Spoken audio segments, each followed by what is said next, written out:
I never thought a golden retriever could land me in court, but here I was, staring down a lawsuit from the president of our homeowners association because she claimed my dog attacked her. My name is Nathan Finley, and I had been living in Meadowbrook Heights in Scottsdale, Arizona for 3 years. The neighborhood was one of those pristine developments where every lawn looked like it belonged in a magazine, every mailbox matched, and the HOA ruled with an iron fist. I worked as a software engineer from home, which meant I was around a lot more than most of my neighbors. That also meant I had a front row seat to all the HOA drama that unfolded on a daily basis. My golden retriever, Copper, was the sweetest dog you could ever meet. He was 4 years old, loved everyone he met, and had never shown an ounce of aggression in his life. His favorite activities included chasing tennis balls, stealing socks from the laundry, and greeting anyone who walked by our house with enthusiastic tail wags. I had adopted him from a rescue 2 years ago, and he had been my constant companion ever since. The HOA president was a woman named Brenda Morrison. She was 52 years old, drove a white Mercedes SUV, and had perfectly highlighted blonde hair that she kept in a helmet like Bob. Brenda took her role as HOA president very seriously, perhaps too seriously. She had been known to measure the height of grass with a ruler, count the number of holiday decorations on houses, and send violation notices for trash cans being visible from the street for more than 2 hours after pickup. I had my first run-in with Brenda about 6 months after moving in. She had sent me a certified letter stating that my mailbox was the wrong shade of black. Apparently, it was supposed to be midnight black, but mine was carbon black. I had to repaint it within 14 days or face a $200 fine. That was my introduction to the world of HOA governance under Brenda Morrison. The incident that would eventually lead to court happened on a Tuesday afternoon in March. I was in my home office on a video call when I heard Copper barking in the backyard. This was unusual because Copper rarely barked unless something was genuinely wrong. I muted myself and looked out the window to see what had triggered him. Brenda Morrison was in my backyard, standing near my fence, holding what appeared to be a measuring tape. She was on her phone, seemingly taking pictures of something. Copper was at the back door, barking to be let out. I knew the fence was secure, so I finished my call before going to investigate. When I opened the back door, Copper bounded out and ran toward the fence where Brenda was standing. His tail was wagging, and he was doing his usual excited greeting behavior. I followed him out, wondering what Brenda was doing in my yard without permission. "Excuse me, Brenda, can I help you with something?" I called out as I walked across the lawn. She looked up from her phone with that expression she always wore, like she smelled something unpleasant. "I'm documenting another violation, Nathan. Your fence exceeds the maximum allowed height by 3 inches according to the Community Guidelines section 4.7. I looked at the fence that had been there when I bought the house. The fence was here when I moved in. It was approved by the previous HOA board. "Well, the rules have been updated," she said curtly, making a notation on her tablet. "You will receive an official notice within 48 hours. Copper had reached the fence by this point and was jumping up against it, trying to get closer to Brenda. He was not being aggressive, just excited and curious as golden retrievers tend to be. Brenda stepped back as if the fence might suddenly disappear. "Control your animal," she snapped. "He is controlled. He is behind a fence in his own yard," I replied, feeling my patience wearing thin. That is when things took a turn I never could have anticipated. Brenda walked along the fence line to where there was a small gap near the corner post, a space maybe 6 inches wide where the fence panel did not quite meet the post perfectly. Copper, being friendly and wanting to say hello, stuck his nose through the gap. What happened next, I saw with my own eyes but could barely believe. Brenda looked around quickly, then deliberately kicked at Copper's face through the gap. My dog yelped and jerked back, startled and hurt. He retreated several feet, looking confused and scared. "Hey, what the hell was that?" I shouted, running toward them. Brenda immediately clutched her leg and stumbled backward. "Your dog just bit me. He attacked me through the fence." "That is not what happened. You kicked him. I just saw you." "Your vicious animal just attacked me unprovoked," she said loudly, as if performing for an audience. "I will be filing a police report and an incident report with the HOA. Your dog will be declared dangerous and you will be held liable." I was stunned. I had just watched her kick my dog, and now she was claiming he had bitten her. "You kicked him first. I saw the whole thing." "I did no such thing. I was simply doing my job, inspecting your property for violations, when your aggressive dog attacked me through a gap in your inadequate fencing."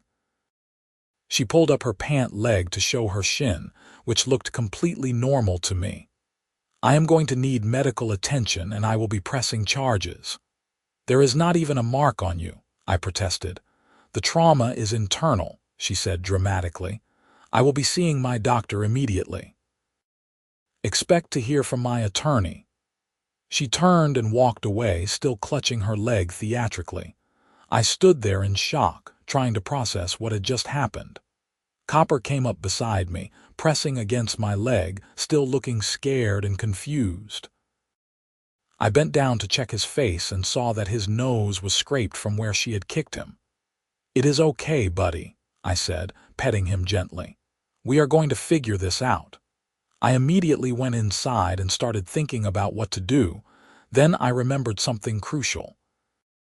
3 months ago, after Brenda had sent me another ridiculous violation notice about my garden gnome being half an inch too tall, I had installed security cameras around my property.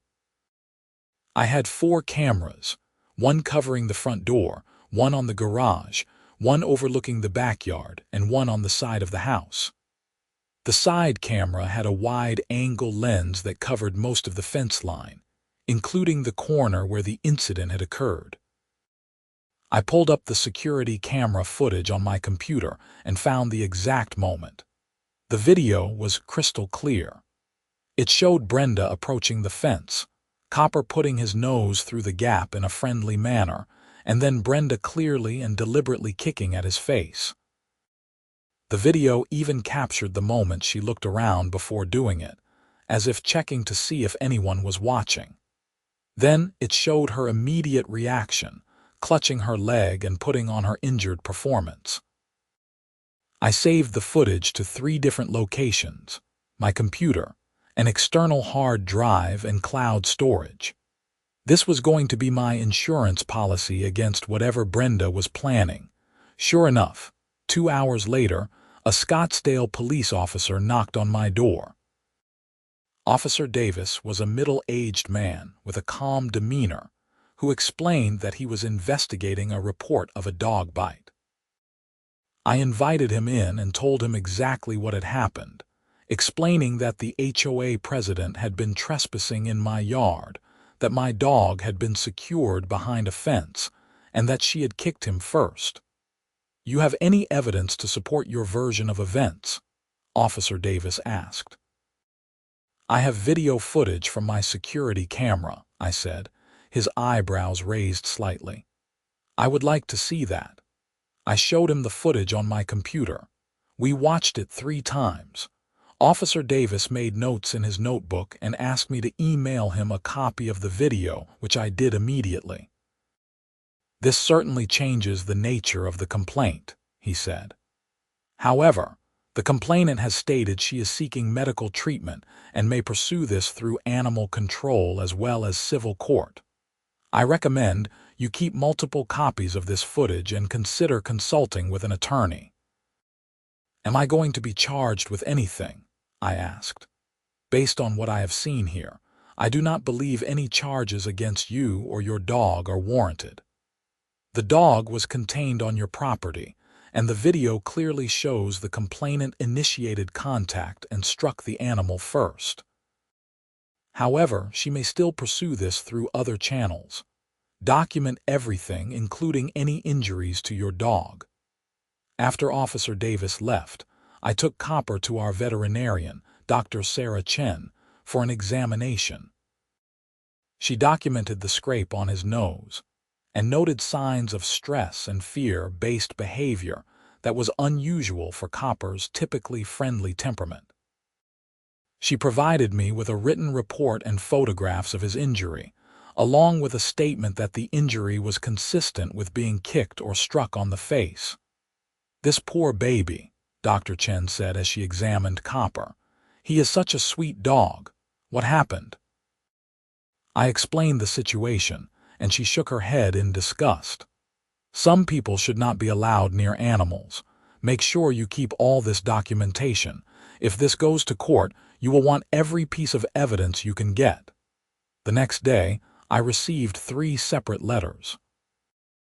The first was from the HOA, signed by Brenda Morrison, stating that I was being fined $5,000 for harboring a dangerous animal, that my dog was banned from all common areas, and that I had 30 days to remove the dog from the property or face additional fines of $500 per day. The letter also stated that the HOA would be pursuing legal action for Brenda's medical expenses and pain and suffering.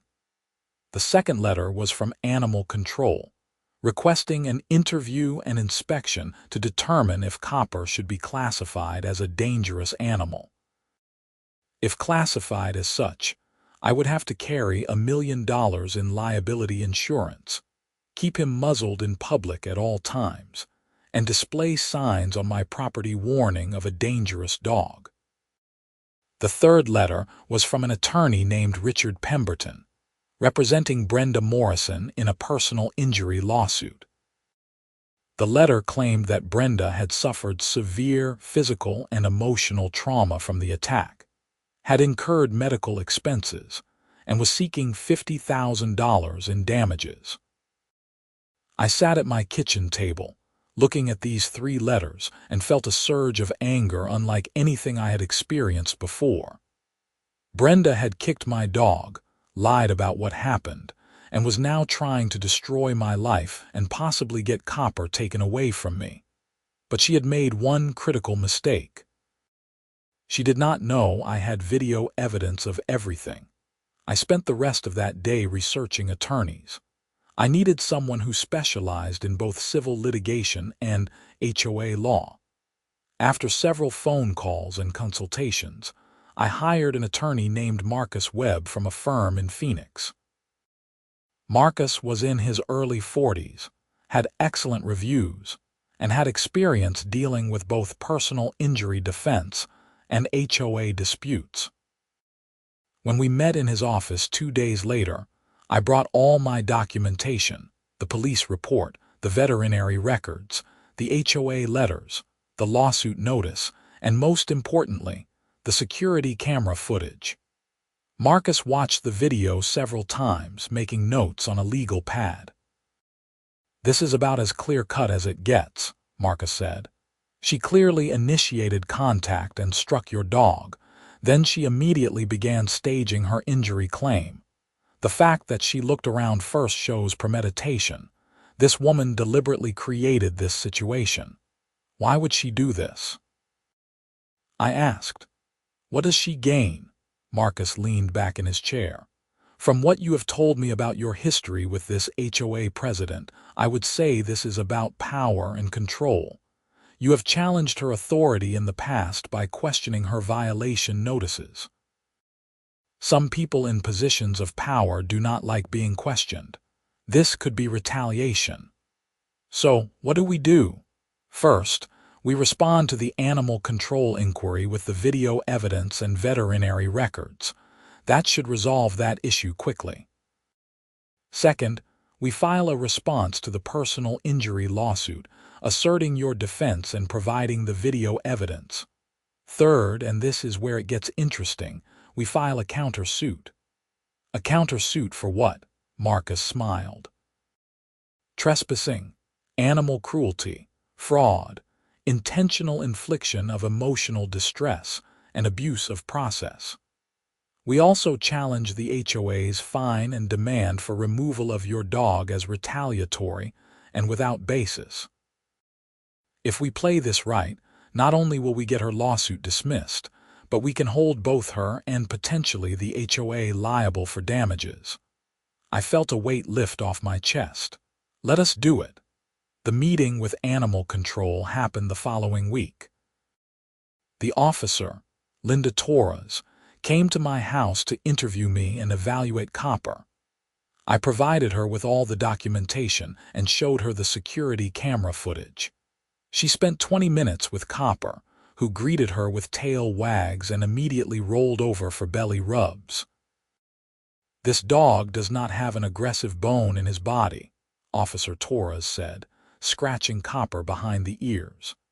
"And this video clearly shows the complainant initiated the contact and struck the animal. I will be closing this case with no finding of dangerous animal behavior. In fact, I will be forwarding this video to our criminal investigations unit because what this woman did constitutes animal cruelty under Arizona law." That was the first piece of good news. 2 days later, I received notice that the animal control case was closed and Copper was cleared of any dangerous animal designation. Marcus immediately sent copies of this determination to both Brenda's attorney and the HOA board. The responses were swift. Brenda's attorney, Richard Pemberton, sent a letter stating that his client maintained her version of events and would be proceeding with the lawsuit. The HOA board, however, sent a more measured response. They stated they were reviewing the matter and would provide an updated decision within 10 business days.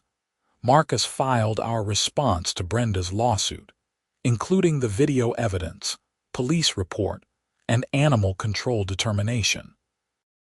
He also filed our countersuit, naming both Brenda Morrison personally and the Meadowbrook Heights HOA as defendants.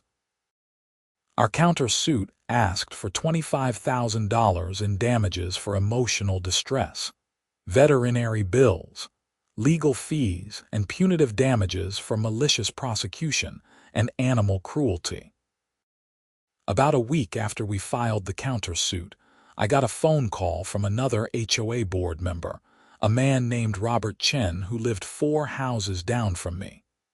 Robert had always seemed reasonable in the few interactions we had at neighborhood events. "Nathan, this is Robert Chen from the HOA board. Do you have a few minutes to talk?" "Sure," I said, curious about what this was about. "I wanted to reach out to you confidentially. The board has reviewed the security camera footage you provided, and I want you to know that not all of us support what Brenda did or how she has handled this situation. Several board members, myself included, are deeply concerned about her actions and the liability she has created for the HOA. I appreciate you calling, Robert. I need you to understand that when Brenda issued that fine and removal demand, she did so without board approval. She acted unilaterally, claiming emergency powers under the HOA bylaws. When the rest of the board saw the video, we immediately voted to rescind the fine and the removal demand. You should receive official notification of this within 24 hours. That is good to hear, I said, feeling slightly relieved. There is more. We have called an emergency meeting to discuss Brenda's continued role as president. Her actions have not only been unethical but potentially criminal. The board is considering removing her from the presidency and potentially from the board altogether. I cannot promise anything, but I wanted you to know that we are taking this seriously. I appreciate that, Robert, but I have to ask, why did it take this long? Brenda has been abusing her power for years. Robert sighed. You are right. Many of us were too passive, too willing to let her handle everything because she was so assertive and we were busy with our own lives. But this crossed a line that we cannot ignore. She deliberately harmed an animal and then lied about it to file a fraudulent lawsuit. That is not just poor judgment. That is malicious. 2 days later, I received official notification from the HOA that all fines and demands related to the incident had been rescinded and that the board did not support Brenda Morrison's personal lawsuit against me. It was not an apology, but it was something. The following week, Marcus called me with an update. Brenda's attorney has filed for a motion to dismiss our countersuit, claiming we have no standing and that her actions were protected under her role as HOA president. But here is the interesting part. The HOA's attorney has filed a response stating that the HOA does not support that position, and that Brenda's actions were not authorized by the board and not within her official capacity.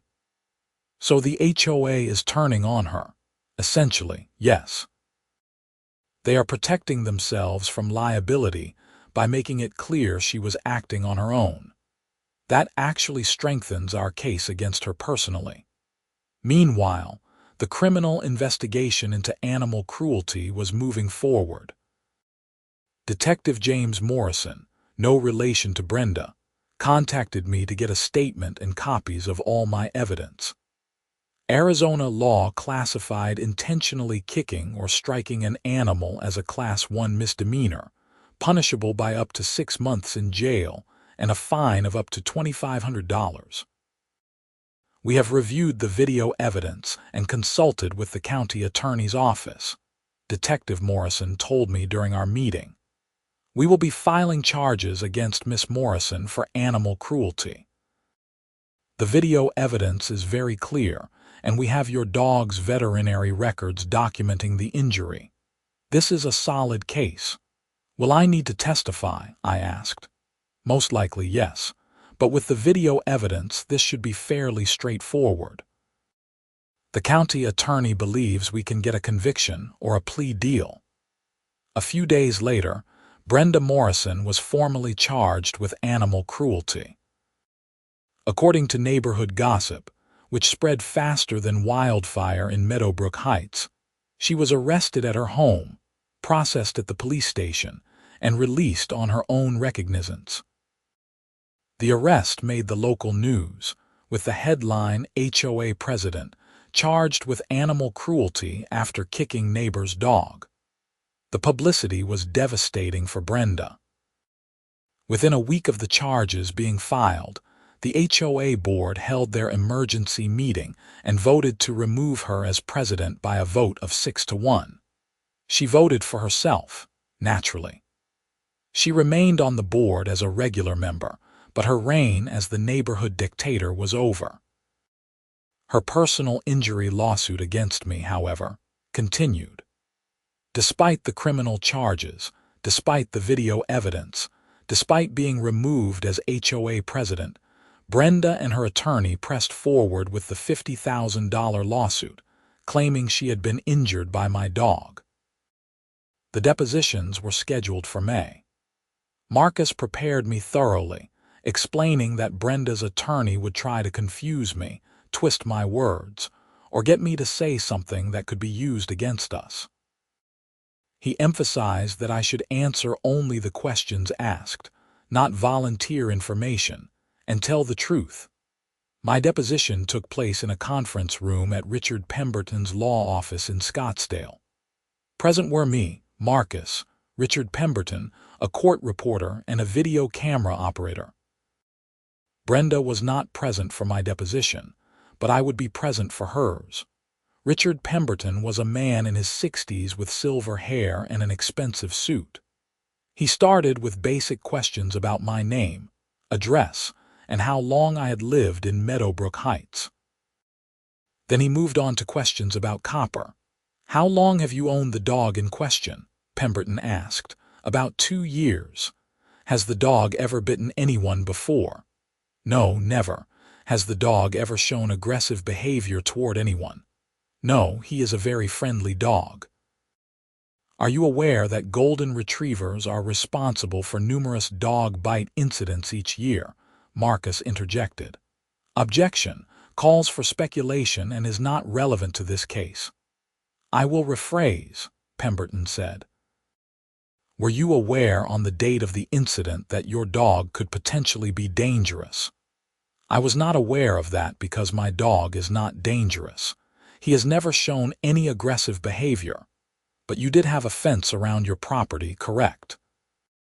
Yes, a fence that was there when I bought the house. And on the date of the incident, your dog was able to make contact with my client through a gap in that fence, correct? My dog stuck his nose through a gap, yes, but your client kicked him. That is what the video shows. Pemberton smiled thinly. We will get to the alleged video. Tell me, Mr. Finley, do you have any grudge against my client? I found her enforcement of HOA rules to be excessive and often petty, yes. So you did not like my client. I did not like being harassed about minor issues like the exact shade of my mailbox or the height of a garden gnome. Would you say you had a contentious relationship with my client? I would say she seemed to target me more than other residents, yes. The deposition continued for almost 3 hours. Pemberton tried every angle he could think of to discredit me or the video evidence.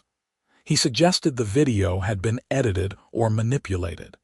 He suggested I had trained my dog to be aggressive toward his client specifically. He even suggested that I had somehow provoked the entire incident. Marcus objected to most of these questions, but I answered calmly and truthfully throughout. Brenda's deposition was 2 days later, and I sat in the conference room with Marcus, watching as she was sworn in. She wore a conservative navy blue dress and had toned down her usual makeup. She looked nervous. Marcus started with similar basic questions, then moved into the incident itself. Miss Morrison, can you describe in your own words what happened on the afternoon of March 15th? I was performing my duties as HOA president, inspecting Mr. Finley's property for code violations. I was walking along his fence line when his large dog suddenly lunged at me through a gap in the fence and bit my leg. You say the dog lunged at you. Can you describe this lunging motion? It was very aggressive. The dog was barking and snarling, and then it pushed its head through the fence gap and bit me. Was the dog's head through the fence or just its mouth? Its head, I think. It happened so fast. Did you approach the fence or did you maintain your distance? I was just doing my inspection. I may have been near the fence. How near? Within a foot? Within 6 inches? I do not remember exactly. Marcus pulled up the security camera footage on a laptop. Miss Morrison, I am going to show you a video that was recorded by a security camera on Mr. Finley's property. This video has been authenticated by a digital forensics expert and has not been altered or edited in any way. Do you understand? Yes, Brenda said, her voice tight. Marcus played the video. In the silent conference room, the footage showed everything in clear detail. Brenda approaching the fence, looking around, Copper sticking his nose through the gap in a friendly manner with tail wagging, and then Brenda deliberately kicking at his face. When the video ended, Brenda's face was pale. Miss Morrison, that video shows you kicking the dog, does it not? I was defending myself. Defending yourself from a dog behind a fence who had his nose poked through a gap. The dog was aggressive. The video shows the dog's tail wagging. That is typically a sign of friendliness in dogs, is it not? I suppose. The video also shows you looking around before you kicked the dog. Why did you look around? I do not know. I was startled. Or were you checking to see if anyone was watching before you deliberately kicked this dog? No, I felt threatened, Miss Morrison. Immediately after kicking the dog, you grabbed your leg and appeared to be in pain, correct? Yes, because the dog had bitten me. But the dog bit you after you kicked him, according to your timeline, correct? Brenda hesitated. It all happened at the same time. But you just said the dog bit you first, which is why you kicked him in self-defense. Now you are saying it happened at the same time. Which is it? I do not know. It was traumatic, Miss Morrison. Did you seek medical treatment after this alleged bite? Yes, I went to urgent care. And what did the doctor say? He said I might have internal bruising. Did he observe any puncture wounds, scratches, or marks consistent with a dog bite? Brenda shifted in her seat. No, but he said the trauma could be internal. Did he prescribe any medication? He gave me some pain medication. Can you provide the name of this medication? I do not remember. You still have the prescription bottle. I threw it away. Marcus pulled out a document. I have here the medical records from your urgent care visit, which we subpoenaed.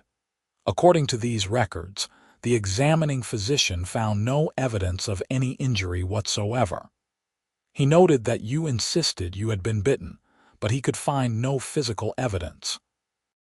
The record states, and I quote, patient claims dog bite to lower left leg, no visible wounds, no swelling, no tenderness upon palpation assessment. No injury observed. He prescribed you ibuprofen, which is over-the-counter medication. Is that consistent with your recollection? Brenda's attorney interjected. My client may have been confused about the specifics due to the traumatic nature of the event. Marcus continued. Miss Morrison, why did you file a police report claiming the dog attacked you when the video clearly shows you kicked the dog first? I did what I thought was right. I felt threatened. Did you tell the police officer that you kicked the dog? I do not recall. The police report makes no mention of you kicking the dog. Did you deliberately omit that information? I do not know. I was upset. The deposition continued for several more hours, with Marcus methodically dismantling every aspect of Brenda's story. By the end, it was clear that her lawsuit had no merit and that our countersuit was on solid ground. 2 weeks after the depositions, Richard Pemberton contacted Marcus with a settlement offer. Brenda would drop her lawsuit against me if I dropped my countersuit against her. No money would change hands and both parties would sign a mutual non-disparagement agreement. What do you think? I asked Marcus. I think we have her dead to rights and can win significant damages if we go to trial, but litigation is expensive and time-consuming, and there is always some risk, however small, in going to trial. It depends on what your goals are here. I thought about it for a long time.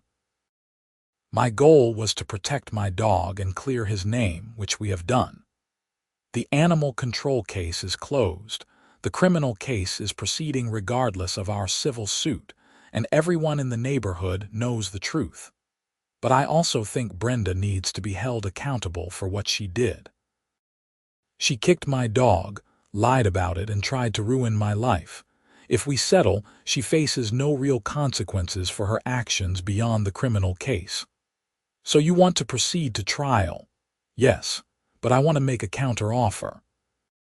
I will drop the suit against her personally if she pays $15,000, my legal fees and costs, makes a public apology to me and Copper, and agrees to resign from the HOA board entirely. And the HOA has to revise its policies to prevent this kind of abuse of power in the future. Marcus smiled. I like it. Let me see what they say. The negotiations took another month. Brenda initially refused to resign from the board or make a public apology, but as the trial date approached and it became clear just how bad the optics would be for her, she began to soften. Her attorney advised her that a jury would not be sympathetic to a woman who kicked a golden retriever and then lied about it, especially with video evidence.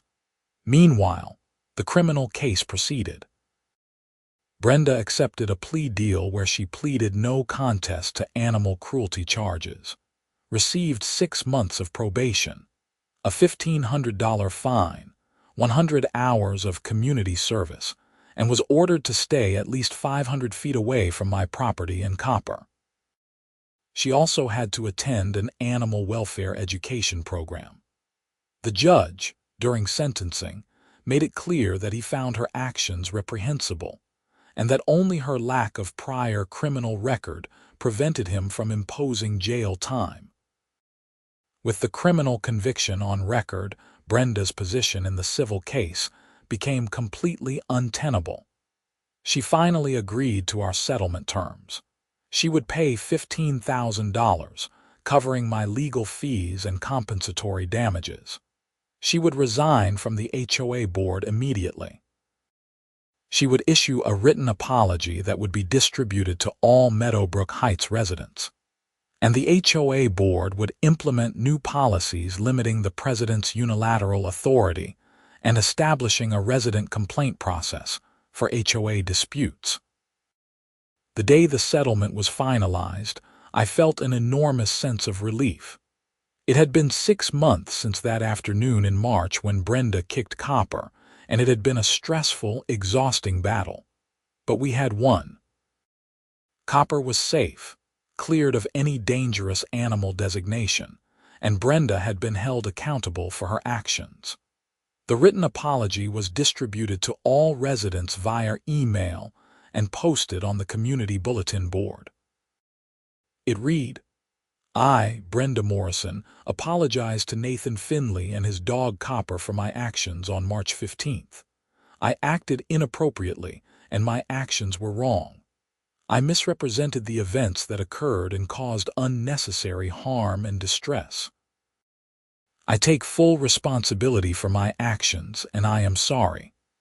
It was not the most heartfelt apology I had ever read, but it was public acknowledgement of what she had done, and that mattered. The HOA board followed through on their commitment to reform. They passed new bylaws that required board approval for any fine over $500, limited the president's emergency powers to genuine emergencies like natural disasters or immediate safety hazards, and established a grievance committee where residents could appeal HOA decisions. Robert Chen was elected as the new HOA president, and he ran on a platform of reasonable enforcement and community engagement rather than rigid rule following. As for Copper, he recovered from his physical injury quickly, though I noticed he was more nervous around strangers for a few weeks after the incident. I worked with a dog trainer to help rebuild his confidence, and eventually he returned to his usual friendly, tail-wagging self. The neighborhood kids still loved him, and he remained the unofficial welcoming committee for anyone who walked down our street. I received many messages of support from neighbors throughout the ordeal. People I had never spoken to more than a few words stopped by to tell me they were glad I had stood up to Brenda, that they had been victims of her excessive enforcement in the past, and that they hoped the new board would be more reasonable. It was validating to know I was not alone in my frustrations with how the HOA had been run. One unexpected benefit of the whole situation was that it brought the community together in a way. The new HOA board organized neighborhood events, block parties, and actually started listening to resident concerns. The neighborhood felt more like a community, and less like a collection of houses ruled by an iron-fisted dictator. I kept all the documentation from the case in a file folder in my home office. The security camera footage, the veterinary records, the police reports, the court documents, everything. It served as a reminder of why evidence and documentation matter, and why it is important to stand up against injustice, even when it feels overwhelming. Marcus Webb became a friend through the process. We would occasionally meet for coffee and talk about the case, legal matters, or just life in general. He told me that in his 20 years of practicing law, my case was one of the most clear-cut examples of malicious prosecution he had ever seen, and that the video evidence made all the difference. Without that camera footage, it would have been your word against hers, and these cases can go either way, Marcus explained. But that video was indisputable. It showed exactly what happened with no room for interpretation. That is what won your case. I made sure to tell my story to other homeowners in HOA-governed communities. I wrote about my experience on neighborhood forums and social media, always emphasizing 3 key points: document everything, know your rights, and do not be afraid to fight back against HOA overreach. I received hundreds of messages from people dealing with similar situations, and I always encouraged them to consult with attorneys and stand up for themselves. The incident also inspired me to get more involved in local HOA reform efforts. I learned that Arizona had specific laws governing HOAs, but that many residents were not aware of their rights.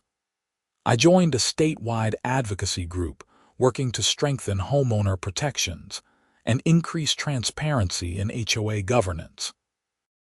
It felt good to turn my negative experience into something positive that could help others.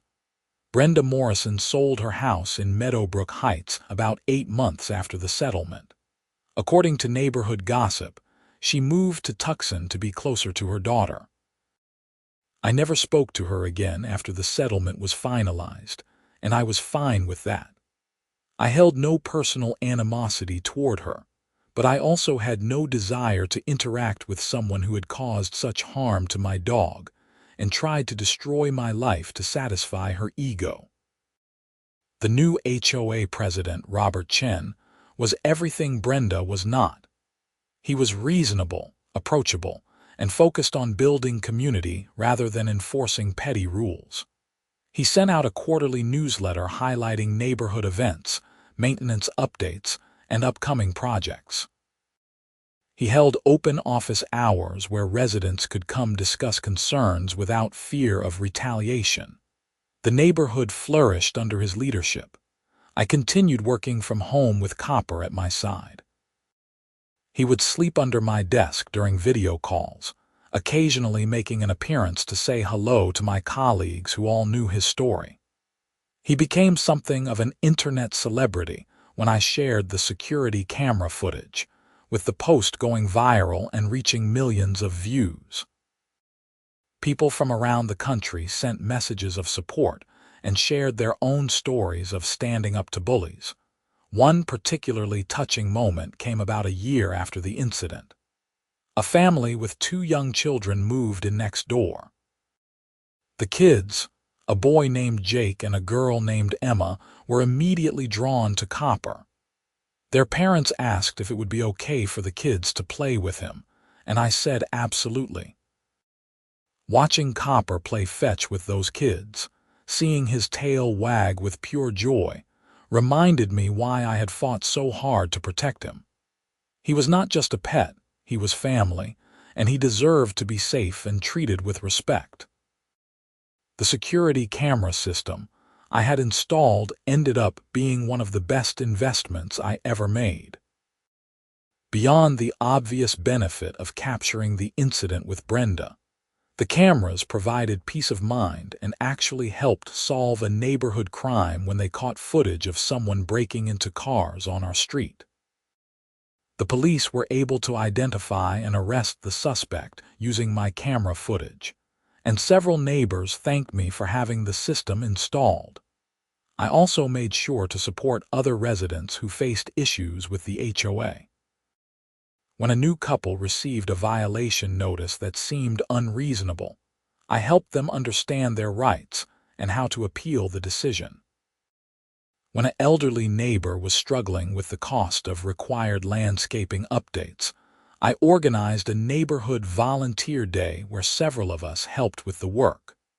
The community became stronger through people helping people rather than a top-down enforcement structure. Looking back on the entire experience, I realized it taught me several valuable lessons. First, bullies exist everywhere, even in positions of authority in homeowner associations. Second, standing up to bullies is important even when it is difficult and expensive. Third, evidence and documentation can make the difference between justice and injustice. And fourth, communities are stronger when people support each other rather than tear each other down.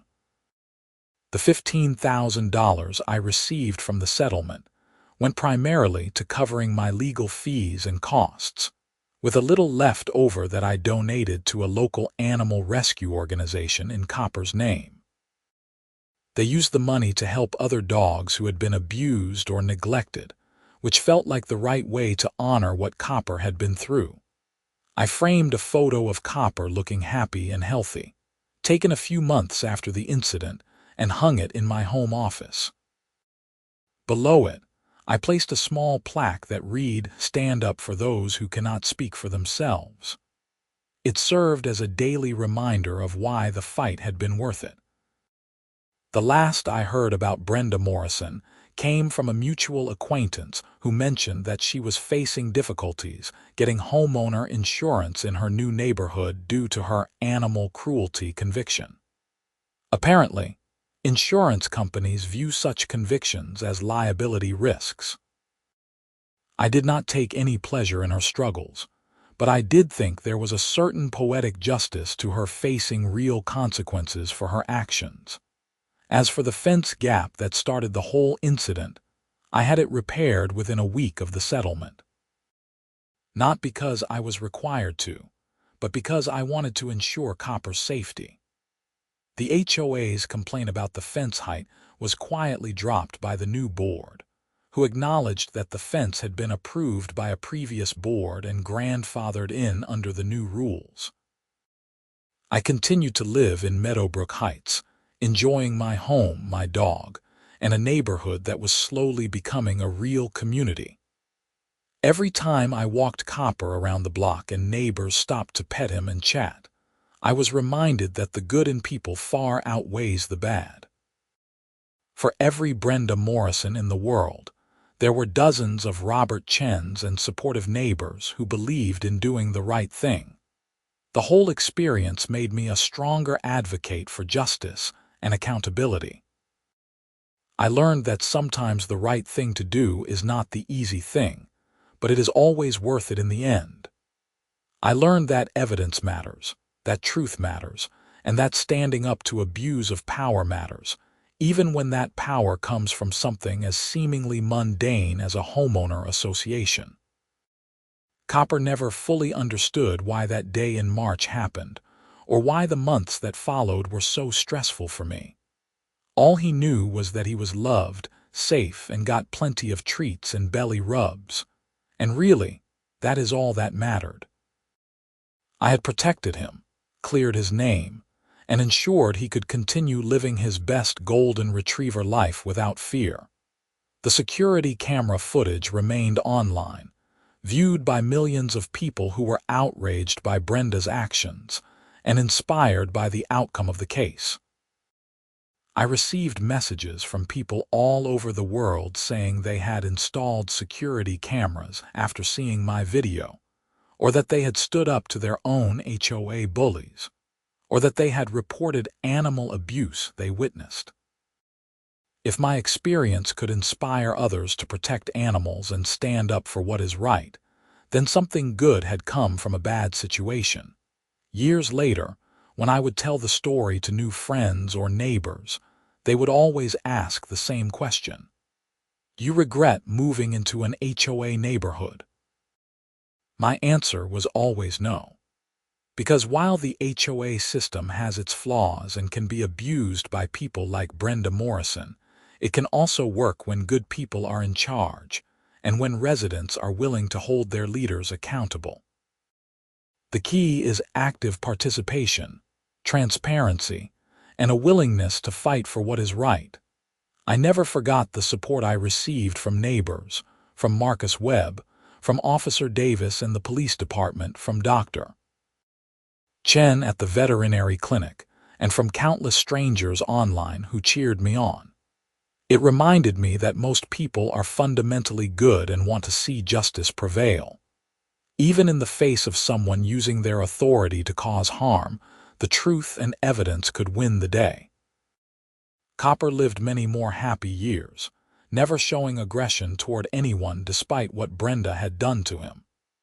His capacity for forgiveness and his continued friendly nature toward all people was a lesson in grace that I tried to emulate. Animals have so much to teach us about living in the moment and not holding on to anger or resentment. The new HOA board policies that were implemented after the settlement became a model for other neighborhoods in the area. Several nearby communities reached out to Robert Chen to learn about how we had reformed our governance structure and created a more resident-friendly approach. It was satisfying to know that our fight had impact beyond just our immediate situation. I kept in touch with Marcus Webb for years afterward. He would occasionally send me news stories about similar HOA abuse cases, and we would discuss how the situations compared to mine.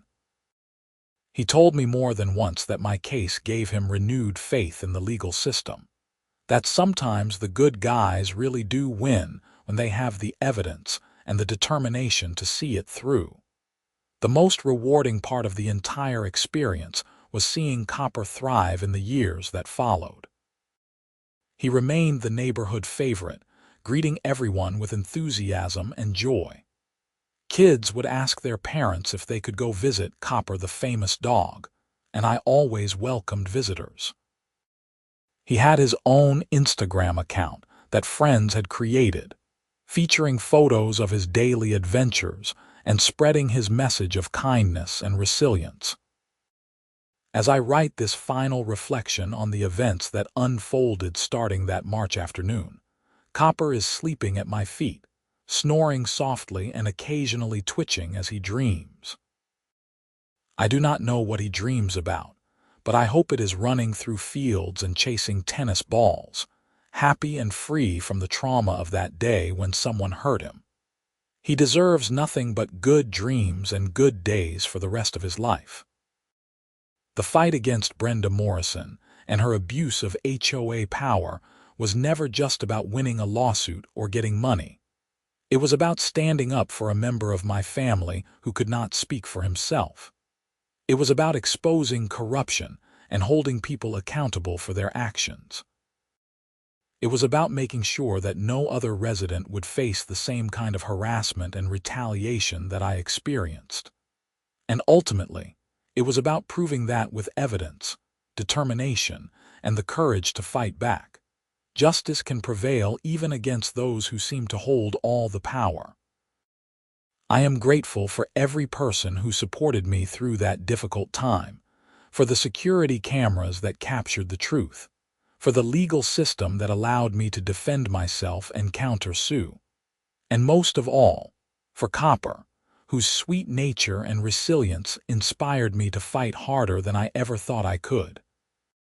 This experience changed me, made me stronger, and taught me that sometimes the most important battles are fought over things that others might consider small or insignificant. But protecting those we love, whether human or animal, is never insignificant. It is everything.